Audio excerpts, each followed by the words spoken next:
Hello friends, जैसा कि आप सभी जानते हैं कि उत्तर प्रदेश लोक सेवा आयोग ने अपना वार्षिक कैलेंडर जारी कर दिया है और इसी के साथ यूपीपीसीएस प्रीलिम 2023 14 मई को होने जा रहा है। तो इसके संदर्भ में कुछ पूर्व के वर्षों में जो परीक्षाएं हुई हैं, जैसे कि प्रारंभिक परीक्षा 2021 और 2022, तो उसको लेकर के कुछ कैसा जो उसका ट्रेंड रहा है, तो इसके आधार पे कुछ निष्कर्ष मैंने निकाला है और जो कि आपके सामने प्रस्तुत कर रहा हूँ। तो हो सकता है कि इससे आप लोगों को कुछ हेल्प मिल सके। चूँकि 2021 और 2022 का प्रीलिम मैंने क्लियर किया हुआ है और दोनों के मेंस मैंने लिखे हुए हैं, तो हो सकता है मेरा अनुभव आप सभी के कुछ काम आ जाए। तो जैसा कि आप देख रहे हैं कि उत्तर प्रदेश लोक सेवा आयोग की जो परीक्षाएं होती हैं, तो उसका कॉन्सेप्ट बहुत ज़्यादा क्लियर रहता है कि मतलब किस सब्जेक्ट से कितने क्वेश्चंस पूछे जाने हैं। हालांकि ये बहुत ज़्यादा फिक्स नहीं रहता है कि हाँ इतने ही फिक्स क्वेश्चन रहेंगे, लेकिन हाँ एक ट्रेंड जरूर पता चल जाता है कि हाँ इससे इतने क्वेश्चंस आएंगे, तो यदि हम इतना पढ़ लें तो हमारे एक इतना पोर्शन मेरा तैयार हो जाएगा। और चूँकि सबसे अच्छी चीज़ ये है कि ऐसा देखा गया है पिछले वर्षों में कि यदि आप जनरल कैटेगरी से हैं और आपने 60% तक क्वेश्चंस कर लिए हैं, तो आपका प्रीलिम बहुत ही अच्छे से क्लियर हो जाता है। तो यदि हम बात करते हैं कि पिछले सालों कैसे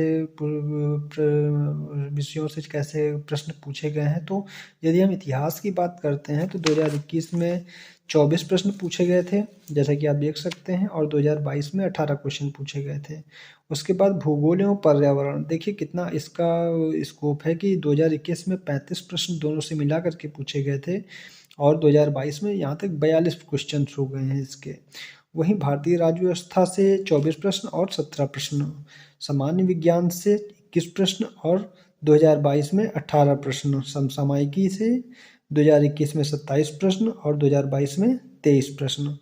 तो हम देख रहे हैं कि लगातार इससे जो प्रश्न हैं वो पूछे ही जा रहे हैं। तो हमें सबसे पहले करना क्या है कि इतिहास, भूगोल, पर्यावरण, राज्य व्यवस्था, सामान्य विज्ञान और समसामयिकी, इन सबको ये कोर सब्जेक्ट हैं और जिसे हमें बहुत अच्छे तरीके से पढ़ना ही पढ़ना है। ठीक है ना? इतना जब हमने कर लिया है, तो आपको सबसे पहली चीज़ तो अपने दिमाग से ये निकाल देनी है कि इसमें बहुत ज़्यादा मतलब फ़ाइट है, बहुत ज़्यादा बच्चे इसमें शामिल होते हैं। तो ऐसा है, ये बात सही है कि बहुत ज़्यादा बच्चे शामिल होते हैं, लेकिन जो मेन फ़ाइट होती है वो लगभग 1 लाख तक, 1 लाख, 1.5 लाख जो बच्चे होते हैं उनमें ही होती है।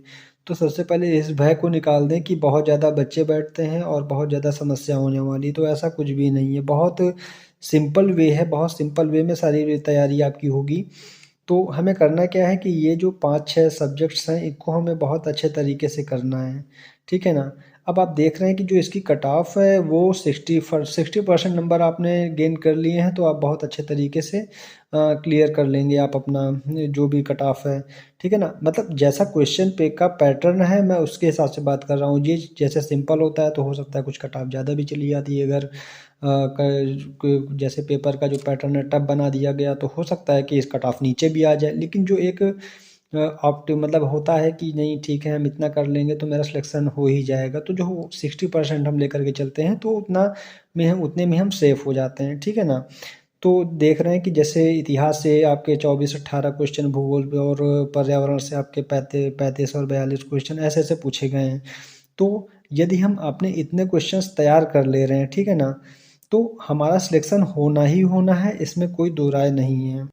बहुत से बच्चे ऐसे होते हैं जो कहते हैं कि हमने तो सब कुछ पढ़ा हुआ है फिर भी हमारा सिलेक्शन नहीं हो रहा है। तो उनके लिए एक चीज़ मैं बताना चाहूँगा कि आप जो है, जैसे कुछ एक्स्ट्रा टॉपिक्स होते हैं, जैसे फॉरेस्ट रिपोर्ट हो गई, उसके बाद जनसंख्या और नगरीकरण हो गया, भारत सरकार एवं यूपी की योजनाएं हैं, और एसडीजी सस्टेनेबल डेवलपमेंट गोल्स जो हैं, तो उसके बारे में जो है, जो भी 17 गोल हैं, तो उनके बारे में हमें सब पता होना चाहिए। तो कभी-कभी ऐसे भी प्रश्न पूछ लेते हैं, तो अब वो चीज़ें हमारा हम वहाँ तक नहीं पहुँच पाते हैं, तो इस वजह से हम उसको टैकल नहीं कर पाते और कहीं न कहीं जो है ये 1 क्वेश्चन, 2 क्वेश्चन होते ही एक ही 2-3 क्वेश्चन्स हैं, लेकिन यही हमारे सिलेक्शन को बहुत ज़्यादा जो है या तो सिलेक्शन करवा देते हैं या तो सिलेक्शन रोक देते हैं, ठीक है ना? तो ये भी हमें ध्यान रखना है, इसको हमें इग्नोर नहीं करना बिल्कुल भी।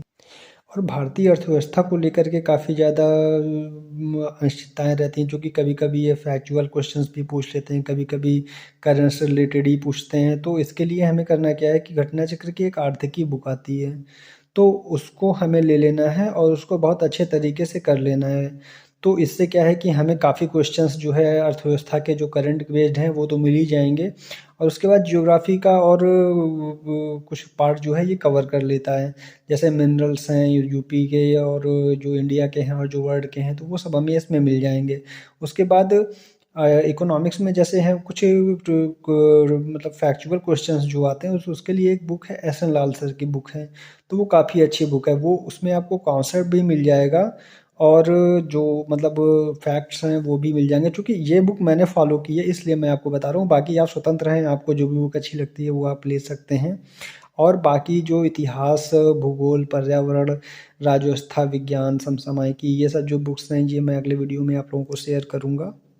तो मेन चीज़ जो मैं आपको ये बताने वाला हूँ कि आपको, जैसा आप देख रहे हैं कि यदि आपने भूगोल और पर्यावरण आपने अपनी तैयार कर लिए तो आपके 30-35 क्वेश्चंस बन ही जाने हैं, ठीक है ना। उसके बाद आपने यदि हिस्ट्री अच्छे से पढ़ी हुई है तीनों, मेडिवल, मॉडर्न और एंशियंट, तो आपके यदि 24 क्वेश्चन 20 क्वेश्चन पूछ रहा है तो आपके 15 क्वेश्चन बन ही जाने हैं।